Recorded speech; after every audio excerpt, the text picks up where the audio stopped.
2022's All Quiet on the Western Front is the German film adaptation of the popular book published in 1928 detailing the gore and violence on the German side of World War I. The book was turned into a movie for the first time by American director Lewis Milestone in 1930, which was pivotal in the industry in the transition away from silent movies. Succeeding in flying colors, there was a false hope was that this could potentially calm tensions between the United States and Germany, as well as the potential for another major war. The book's author himself, Erich Maria Remarque, in fact described his intention as depicting the reality of all the suffering the soldiers had to endure, not particularly to encourage peace. There was yet another American remake of the movie in 1979, which was received with much less success. The director, Delbert Mann, did not perform up to the standard of his predecessor, using Richart Thomas in the lead role, who at the time enjoyed a goody two-shoes reputation from playing on the family TV series The Waltons.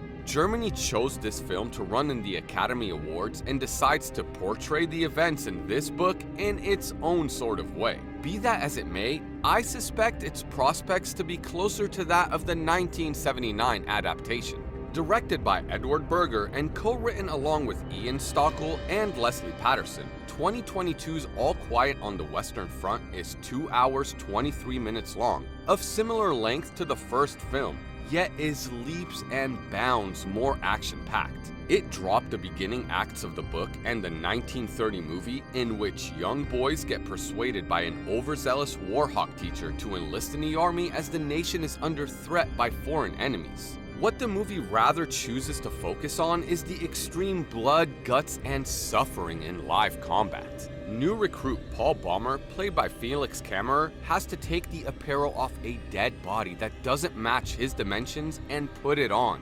This movie follows in the footsteps of other recent films which have seemed to veer away from depicting the tragedy of war towards simply blood and guts contest. The creators seem to want to force-feed the emotion of the war to the viewers in a way that is convincing to them. The film is so loud that the viewer may go deaf, further reinforcing the feeling of being in the middle of a war. A superior film that inspired this one is 1917. Others which were referenced in the film include the Russian masterpiece Come and See. Yet previous gory World War I films such as They Shall Not Grow Old and Journey's End had a coherent plot and employed more innovative camera work.